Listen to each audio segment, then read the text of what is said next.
Hello, everyone, and welcome back to the English Leap podcast. I'm Evan, here with Aaron, and we're so glad you're joining us today for another exciting episode. Hi, everyone. Let me ask you something. Have you ever found yourself saying, "I'll do it later," only to realize days or even weeks have passed, and that thing you needed to do is still sitting there? Whether it's writing an essay, finishing a project, or even just tidying your room, procrastination has a way of creeping into all of our lives. Oh, definitely. And then you're stuck in that frustrating cycle where you know you should start, but instead, you end up scrolling, snacking, or even cleaning things you never planned to clean, just to avoid the real task. Exactly. It's like procrastination sneaks in when we're trying to avoid something that feels overwhelming or even boring. And that's why we're so excited about today's topic. We're talking about how to stop procrastination, why we do it, and how to break the habit, step by step.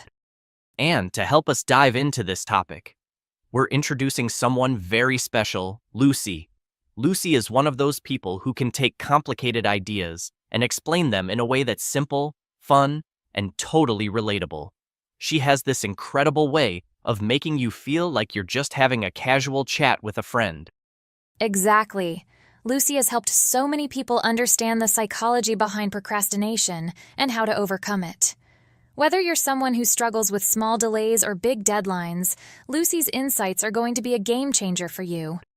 And, as always, we'll make sure you learn some new English words and phrases along the way. So, by the end of this episode, not only will you feel more motivated to get started on your goals, but you'll also have improved your English skills. We can't wait to dive in. Let's bring Lucy on and hear her tips for breaking free from procrastination and getting things done. One small step at a time. Imagine a small garden, tucked away behind an old wooden fence. It's full of potential. The soil is rich, the sunlight is golden, and there's even a gentle stream running nearby. But the garden has been left untouched. Days, weeks, and even months pass, and no one plants a single seed. Slowly, weeds take over, their roots spreading deep into the soil, choking out the possibility of flowers or vegetables. The gardener knows the garden could be beautiful, but every time they pass by, they think, "Not today. Tomorrow I'll start. Tomorrow I'll clear the weeds and plant something wonderful." But tomorrow comes and goes, and the garden stays the same. One day the gardener finally steps into the garden. They pick up a spade and pull out a single weed. Then they plant a single seed. It doesn't seem like much, but it's a start. And the next day, they pull a few more weeds and plant a few more seeds. Slowly, the garden begins to transform. It isn't perfect right away. It doesn't have to be. But it's alive again, growing with every small step the gardener takes. Our tasks, goals, and dreams are like that garden. They hold so much potential, but when we procrastinate, they become overgrown with weeds, worries, doubts, and excuses. We tell ourselves, "I'll start tomorrow," but often, tomorrow never comes. The longer we wait, the harder it feels to begin. The weeds grow thicker, and the task feels more overwhelming.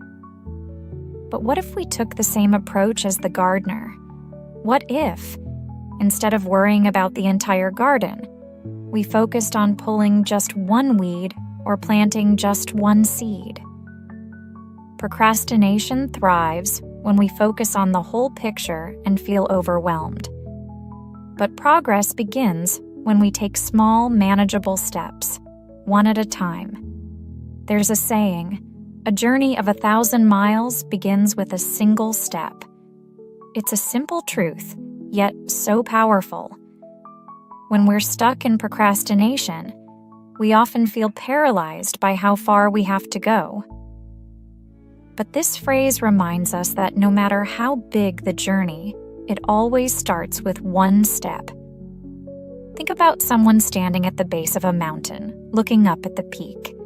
If they focus on the entire climb, they might feel discouraged. How will I ever make it to the top? They wonder. But if they take one step forward and then another, suddenly the peak doesn't seem so far away. The same applies to us. Whether it's starting a project, cleaning a messy room, or chasing a dream, the first step is always the hardest. But once we take it, momentum builds, and the journey becomes a little easier. Procrastination isn't about laziness. It's about avoidance. Sometimes we avoid tasks because they feel overwhelming, like the gardener facing a garden full of weeds. Other times, we avoid them because we're afraid of failing, of not being good enough, or of not knowing where to begin. Take Sarah, for example. She wanted to start a blog. She had great ideas, a passion for writing, and even a domain name picked out. But every time she sat down to write, she thought, what if no one reads it? What if it's not good enough? Instead of starting, she scrolled through social media or reorganized her desk. Deep down, Sarah's procrastination wasn't about being lazy. It was about fear. Understanding this is key. When we procrastinate, we're not avoiding the task itself. We're avoiding the emotions it brings up. The fear of failure, the discomfort of hard work, or even the boredom of repetitive tasks. But here's the thing. Avoiding the task doesn't make those emotions go away. It just postpones them. One of the biggest reasons people procrastinate is perfectionism. We think, if I can't do this perfectly, why bother starting at all? But perfection is an illusion. No masterpiece begins as perfect. Every great painting starts as a rough sketch. Every novel starts as a messy first draft. And every dream starts as an uncertain step forward. Think of Thomas Edison, who famously said, "I have not failed. I've just found 10,000 ways that won't work." Imagine if he had waited for the perfect invention to come to him instead of experimenting, failing, and trying again. The light bulb wouldn't exist. The truth is, progress matters more than perfection. The first draft, the first attempt, the first step, they don't have to be perfect. They just have to happen. And once you start, you'll find that each step gets easier. Let's go back to the garden for a moment. Imagine standing in front of it, tools in hand, but feeling frozen by the size of the task. You think, there's so much to do. Where do I even start? This is exactly how procrastination works.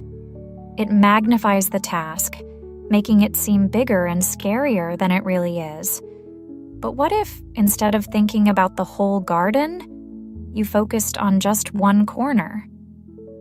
You tell yourself, I'll spend 10 minutes pulling weeds. That's it. Suddenly, the task feels lighter. And once you've started, you might find yourself thinking, I can do a little more. That's the magic of starting small. Fear and overwhelm shrink when we break tasks into tiny pieces.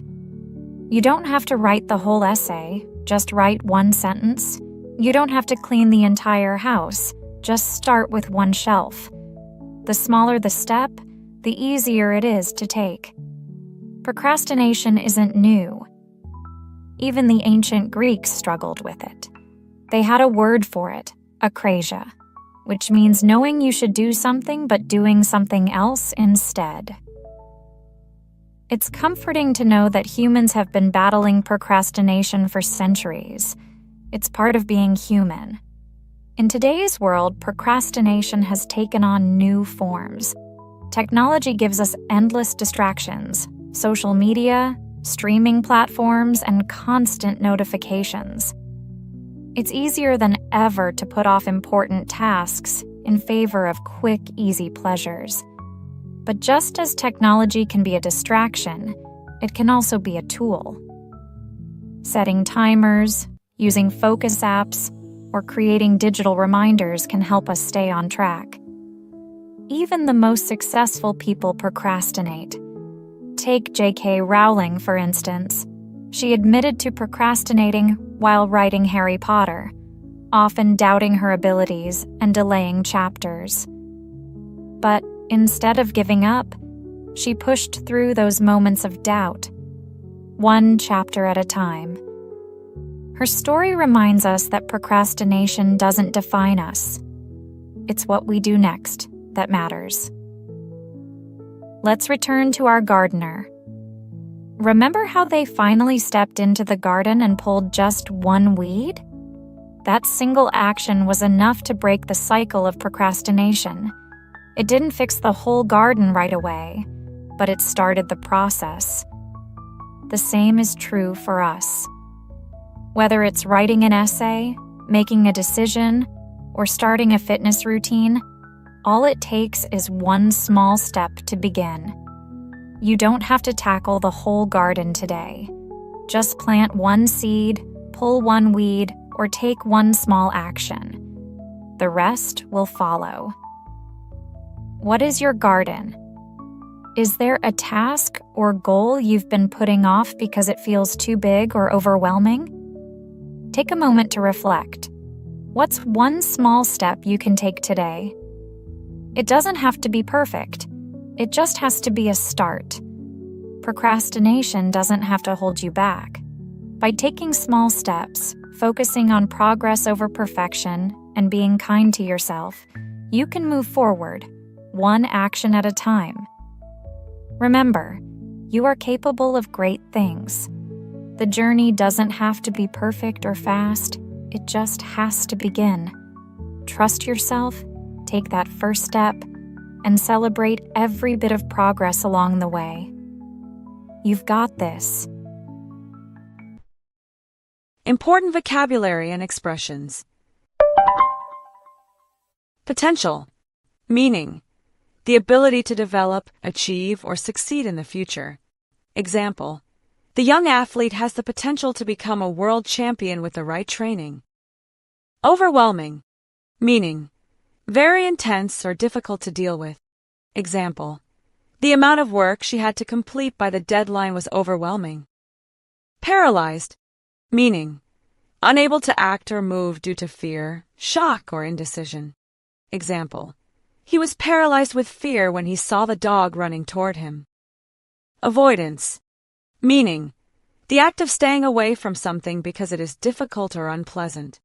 Example: her avoidance of difficult conversations led to misunderstandings in her relationships. Perfectionism.